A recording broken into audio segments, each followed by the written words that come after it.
You've tuned into Unpause Your Life with Dr. Callie Estes. Your access to success strategies and more to help you move onward and upward with your life. Listen in each week as she interviews others who have really taken their essence to the next level and truly unpaused their life. Now here's your host, Dr. Callie Estes. Hey everyone, welcome to the show. This is Dr. Callie Estes, and I am founder of the Addictions Academy, the Addictions Coach, and Rehab Rescue. Welcome to Unpause Your Life. This is a great podcast where we showcase people who have done something extraordinary with their life. I welcome you, and I hope you enjoy all of our guests. On my way, found a reason to wake up another day. Hey everybody, you are listening to Unpause Your Life with Dr. Callie Estes of the Addictions Coach and the Addictions Academy. Very excited for my guest today. Dr. Lori Shemek is with us, and she is a leading fat cell researcher, health expert, weight loss expert, keynote speaker, and recognized authority on inflammation and its role in weight loss, preventing disease and optimizing health. She is the best-selling author of How to Fight FATflammation and the best-selling author of Fire Up Your Fat Burn. She is a health expert for ABC TV's Good Morning Texas, and she's been featured pretty much everywhere. The Doctors, CNN, NPR, Fox, Oprah, Dr. Oz, etc., etc. She is known as the Inflammation Terminator and has made it her mission to help clients lose weight and educate the public on the toxic effects of certain foods and lifestyle choices and how they create inflammation in the body, resulting in weight loss and poor health. Welcome, Dr. Lori. Thank you, Callie. It's so great to be here. I've really been looking forward to this. So, we connected, about a month ago or so on my podcast, and you were absolutely fantastic. And so this really was a nice gift, again, to connect with you. So thank you. I had so much fun on your podcast. Thank you. Thank you. We loved having you. Yeah, thanks for having me on. And I think we have some similar views. So why don't you tell our audience what you do and how you became the Inflammation Terminator, which I love that. So what I do is I'm a health expert, nutrition expert, weight loss. I help my clients lose weight and optimize their health. And I work on behavioral change. I work on mindset change. And I write a lot. I have 2 books out, Fire Up Your Fat Burn and How to Fight FATflammation. And I write articles and in the process of writing a book right now on the ketogenic diet. So I never thought I'd be a writer, but here I am writing away. So I grew up in a single family, with a single mother, and my poor mother had a constant stream of different health conditions. And unfortunately, my mother made choices that weren't healthy for her. So she smoked a pack and a half of cigarettes a day. She was extremely overweight, verging on obese. She was under chronic stress. You can imagine trying to raise 3 young children, of which I was the oldest, on your own. She had no family, no husband, no money. Wow. And so you can imagine her quality of life and our quality of life, right? Mm-hmm. So she was pretty much an absent parent, and I took the responsibility of taking care of my 2 younger brothers. And, I remember walking into my mother's dark room often and just seeing her laying there suffering. And, and I knew intuitively that she could make different choices, because, you just, as a child, better, but being that young, you don't have the authority to recommend anything. Right. So, she continued with her lifestyle choices, and slowly her health deteriorated, and she died at the very young age of 36. Oh, wow. And because we had no family, we had nowhere to go. so we all three were separated, and they found my father, and he took my middle brother, and my youngest brother, Lance, went to live with a friend's daughter.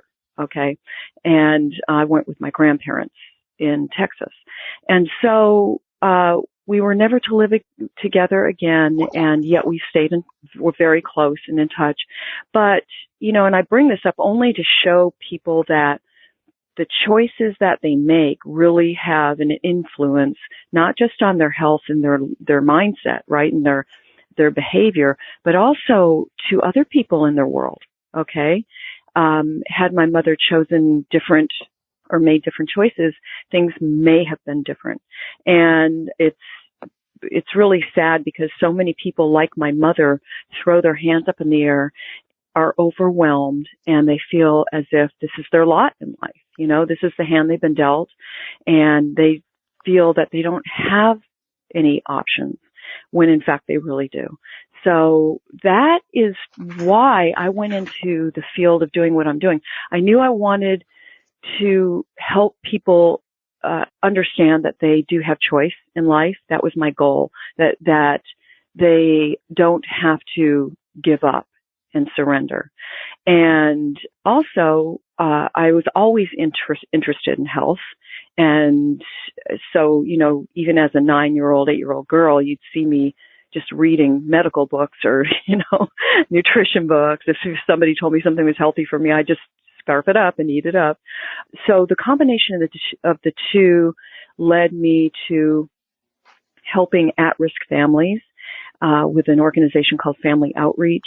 And I eventually I went from being a counselor for the families to the vice president of the organization. And I remember I would give my clients new food choices to make. I'd actually write out a menu for them. And it was truly astonishing to see how powerful that food was on the way they acted, on their health, the choices that they made, the elevation in spirit, and even their children's health changed. So eventually I decided to create my own business, and I went back to school. I received my doctorate in psychology and then went back to school to become a nutritionist. And then again, I got my certification as a life coach and went into helping other people improve their lives via their health and mindset. And so that's where I am today. I focus on reversing low-level inflammation in the body because that type of inflammation is the core underlying cause of most illness, disease, faster aging, and weight gain. And that's where I got the name, the Inflammation Terminator. That's so interesting you say this. And first I want to commend you. You came from, a tough upbringing to bring yourself where you are. And, Thank you. You're well known and you've done such a great job. It's not easy. So that's awesome. Thank you. In terms of inflammation, it's so interesting. My mother, and we talked about this on your podcast, was, the binge eater, the food addict, and she ended up with all these health problems. And I sent her to a naturopath, and the underlying thing he said to her was inflammation. Inflammation causes illness. Inflammation causes disease. And we end up, as a society, we don't treat the inflammation. We treat the disease that's come from the inflammation. Exactly. Instead of finding the core underlying cause of something, we just treat, obviously, it's the Band-Aid syndrome, right? We just treat it with a Band-Aid. You have high cholesterol, take this statin. Why do you have high cholesterol? Sometimes maybe even that's not so bad. It may be protective. And so, that's the problem with Western medicine, that they don't look for the core cause. Now, if you go to a functional medicine specialist or physician, they will root out the core cause, and that's exactly what we want. And more physicians are gravitating towards that field because it's really the right way to do it. Now, there's a place for Western medicine in terms of emergency care, acute care, right? if you have pneumonia, you need those antibiotics, and you break a leg. But more times than not, if you have, an earache, they'll give you antibiotics when you really don't need them.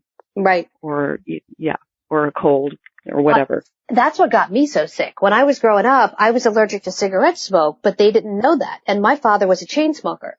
So he would smoke. Oh, no. Yeah. In the house, he was smoking in the car. Oh, no. And I had sinus problems. I had ear problems. So in and out of the ear doctor, I had tubes in my ears, tubes out. I'm completely deaf in my right ear, and all my teeth fell out. Oh, no. And the only solution was the antibiotics. So I was on antibiotics from birth to 14. And I got my first root canal at 14, and I had 17 cavities. I'll never forget that. And I was Callie. devastated. And my mother, to this day, she's like, well, it's not from the antibiotics. I'm like, yes, it is. It destroyed my body, destroyed my gut. And I metastasize food completely different from other people. If I have half a glass of wine, I'm lit.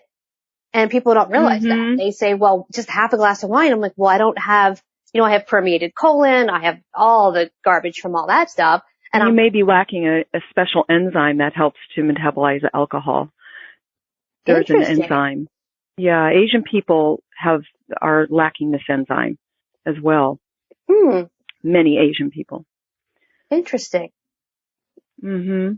We'll have to talk further about that off air, but I just find it fascinating how modern medicine doesn't stop and say, well, why are her ears like that? Why is she having sinus problems? What's happening in the house? Is there mold? Is there smoke? It's just, oh, you have an ear infection. Here's an antibiotic. Yeah. The same thing happened to me as well. It was a constant stream of ear infections. And guess what? Everyone around me, now that you're saying this, I remember, was smoking back then. And this day and age, you don't see that as much, but back then, smoking was the thing. And so you look at all those older movies, and almost everyone in those movies smokes, Yeah. To this day, if you go to my grandmother's house in Pottstown and look up, the tiles are yellow on the ceiling. And I can't believe you're saying that. Yep, they're yellow from everybody in there would sit around and smoke. It's what they did. I went to visit my grandmother. My grandfather went in the hospital, so I went to stay with her and take care of her. And she was a chain smoker, and terribly so, where I had to just leave the room to breathe, right? And after she died, we took her painting, not her paintings, these little sketches, and they would take the glass off, and they literally took a razor blade and just sheared off all of the tar. Wow.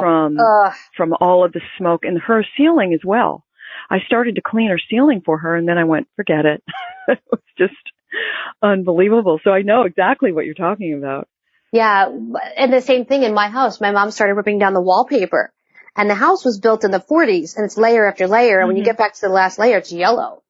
And I've just said to her, I'm like, that's so disgusting. Like, how do you live in a house like that? And she said, that's what they did back then. That was culture. That was, you came over, you smoked, left the windows closed. And, now we know it causes cancer and it does all these things. But I mean, I think our culture drives what we do, and our culture drives what we tolerate. Right. And the culture at large listens to, responsible bodies, and those are air quotes, that say smoking is okay for you, even though they knew that it caused cancer, for example. And, one of the similar situations that's happening now is cell phone use, and everyone's pretty much in denial about it, including myself. I really don't want to give it up, Yeah. But again, here we know what the truth is about, and it's coming out more and more. Like even those earbuds, that people are wearing. Oh yeah. There's a petition that it just went out with the top 250 scientists around the world, making they want it known. They want people to know how dangerous this is. And anyway, it's like, attaching an antenna to your head, really. But here we have people, we have bodies of responsible organizations that are saying it's okay.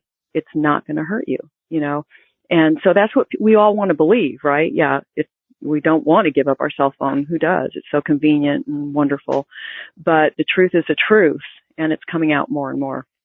Well, think about just this. I don't have kids, but I watch people on Facebook pack their kids' lunches. And I see sandwiches on white bread with lunch meat, followed by chips in a bag, followed by ding dongs, ho-hos, and whatever other little candy cake there is, and a juice box. And I'm sitting there and I'm thinking to myself, there's not one piece of food in that lunch. It's all food-like product. There's no banana, there's no apple, there's no grapes. Everything is processed food. And they send them off to school, and these kids can't sit still. They're jumping around, and then they go to the doctor, and the doctor says, well, they have ADHD. And I'm thinking to myself, no, they don't. They have garbage to eat. If they're going to eat garbage. Thank you. Right. They're going to act like that. That's really true. I want to hear your opinion on that. So our listeners, they get tired of me saying that. I want to hear what you think, because you're the expert. Well, I agree with you. But it is, I see that. And a lot of people, even though the mothers are trying their best to feed their children healthy, they're giving them food, and they feel like, I'm doing what I'm supposed to be doing as a mother, they may not know that in those bread slices lies 2 tablespoons of sugar, right? And it's bumping up their children's blood sugar level. And when that happens, you're causing low-level inflammation.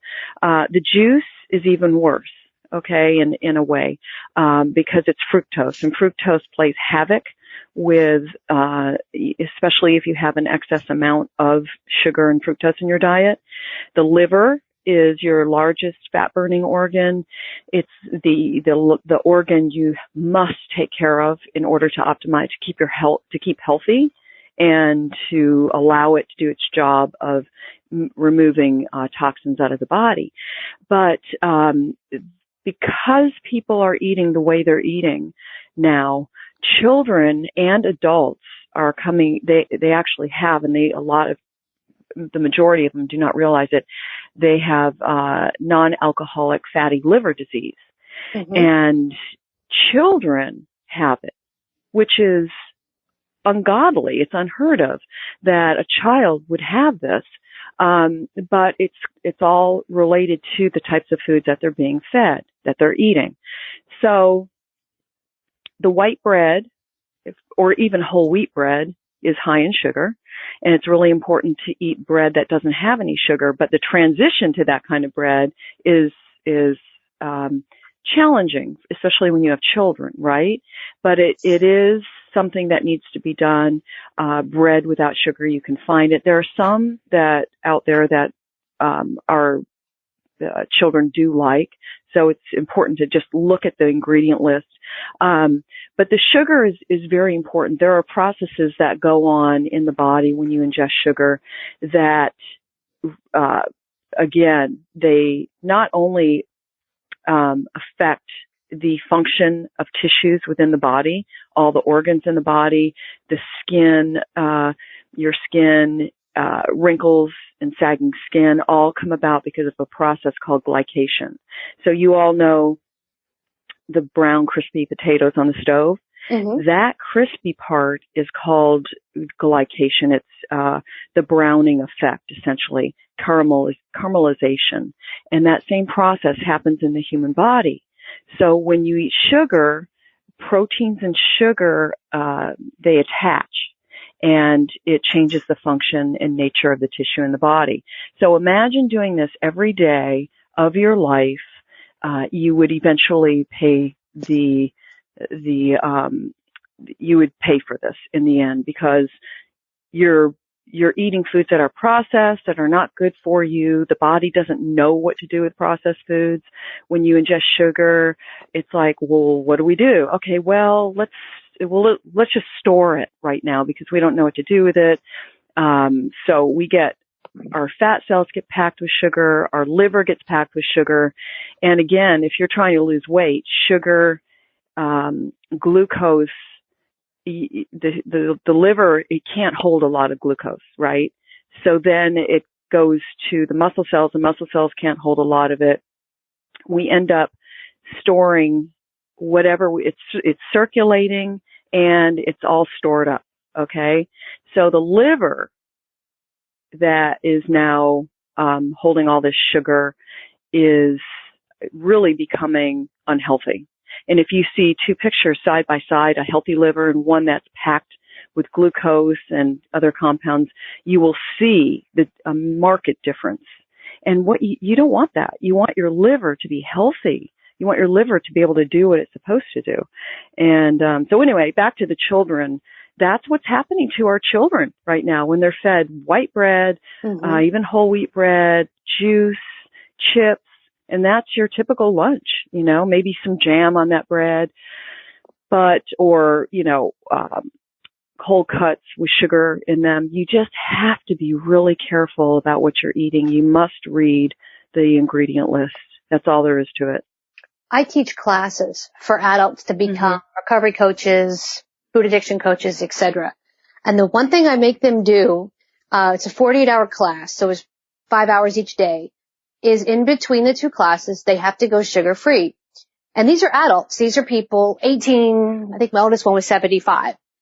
And when I say I want you to go sugar-free for 24 hours, you would think I asked them to do like some insurmountable thing they could never do. It's the same reaction. They all look at me like, I can't do that. And I always say, well, why not? Well, everything has sugar in it. And I had one lady say to me, she's like, well, I don't like the taste of the food without sugar. And I said, it's not supposed to be sweet.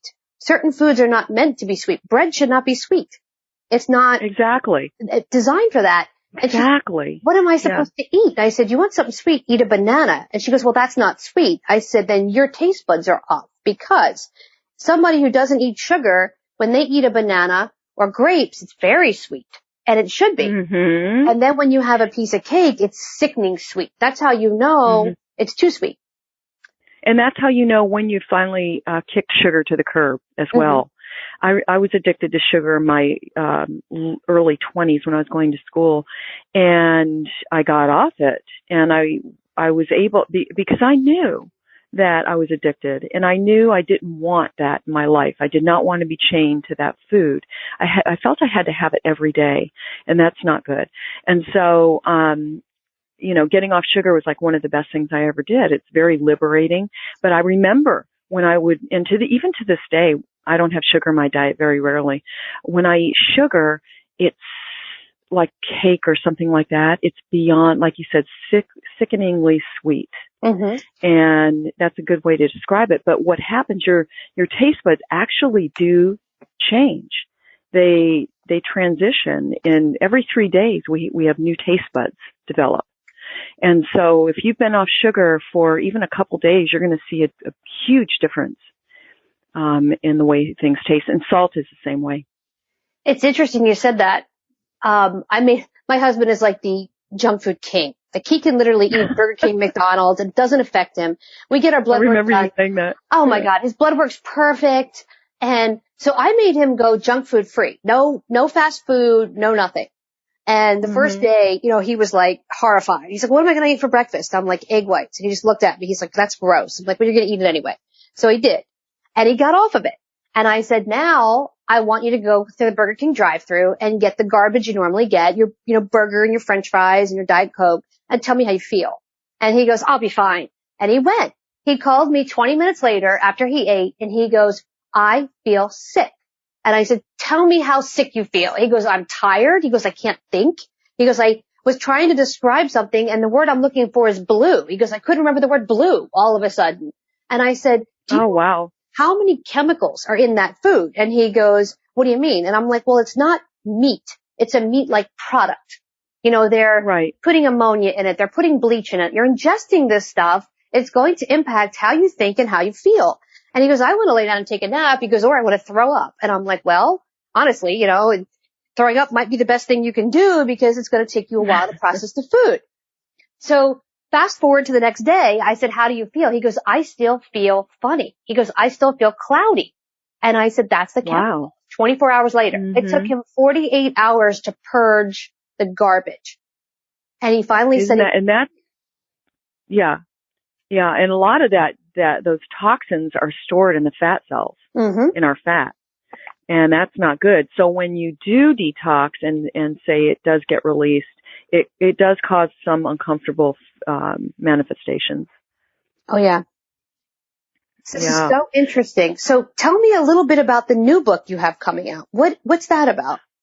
Well, it's going to be a guide on helping people, navigate through the ketogenic diet, different types of intermittent fasting, and how maybe combining them is actually more conducive, say, to women over 40. So if you're menopausal or men that are over 40 and you have stubborn belly fat, the older we get, our hormone levels change, and we then have, our metabolism slows down, and we do have stubborn, resistant weight. And so the one thing that I have found is intermittent fasting combined with a ketogenic diet or some very low carb eating routine. Okay. It doesn't have to be ketogenic, but this book is going to be more of a guidebook with many recipes in it for people to help them make better choices. But it's interesting because people always say to me, well, isn't the ketogenic diet like an Atkins diet?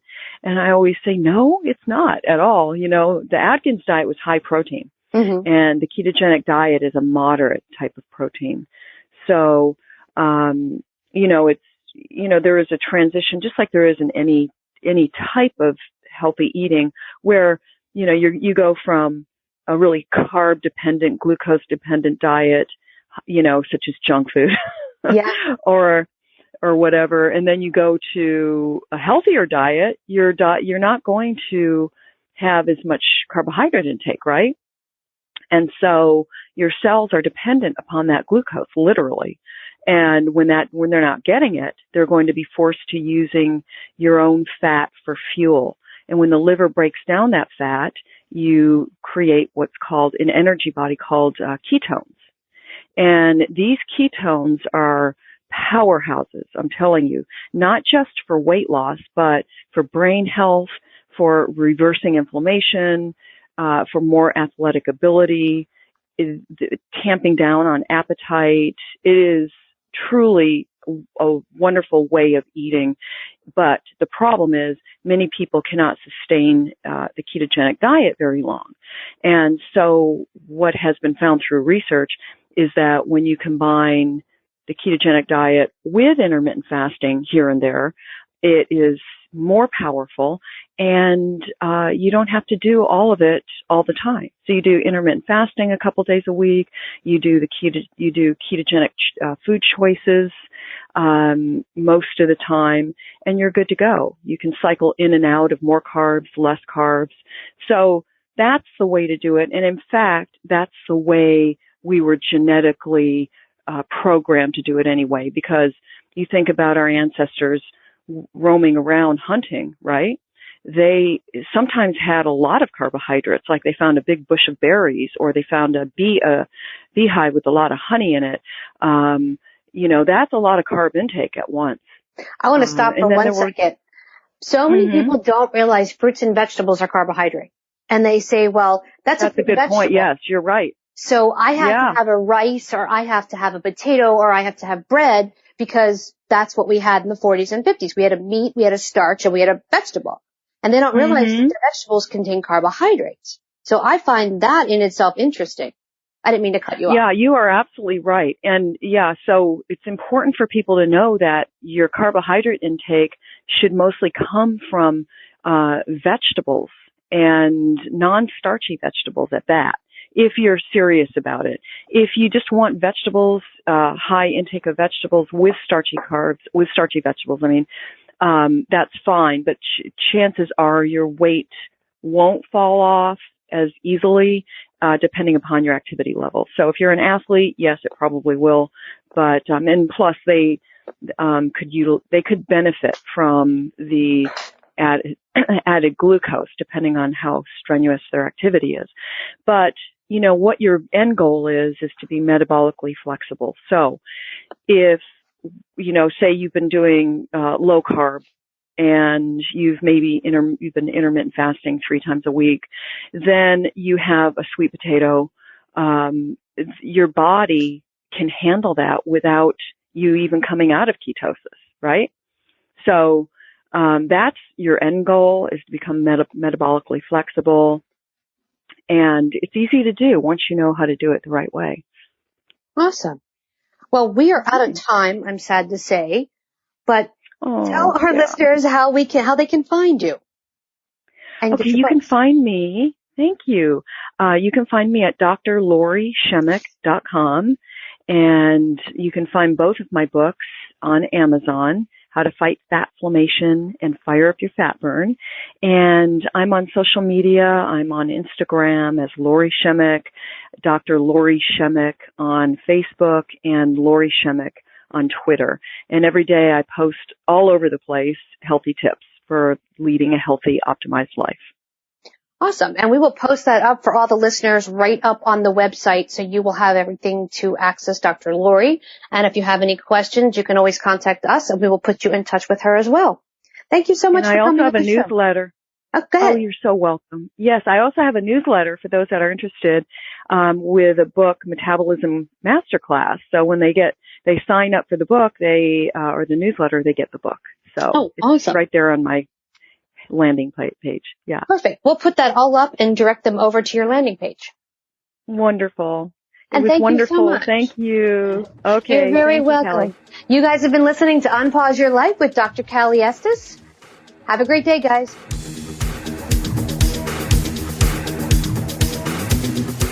Hey, everyone. Thanks again for listening. I really hope you enjoyed the show today. Head on over to iTunes and Apple Podcasts and leave a comment or review of what you think.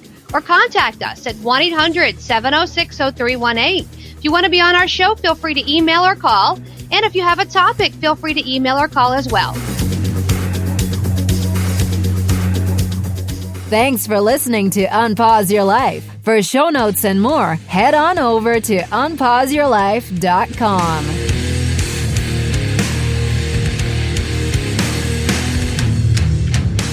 Big shout out to recoveryinnovators.com for help producing this show. Thank you, guys. I took a walk down the long road where they said that I shouldn't go. On my way found a reason to wake up another day. But they needed to show you all the things that you won't do. Find faith or religion, but nothing to show for it.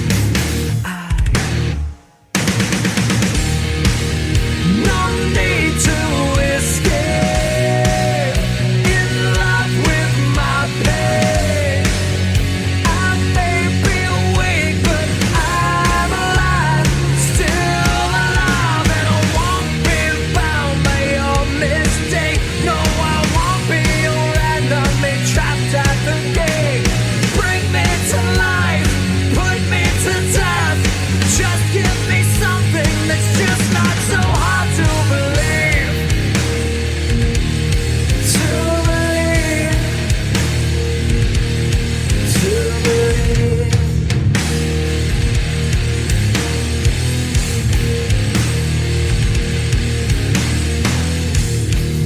I took a walk down the dark road where they said that I shouldn't go. I knew the dangers of flying.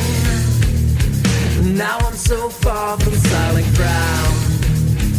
But they need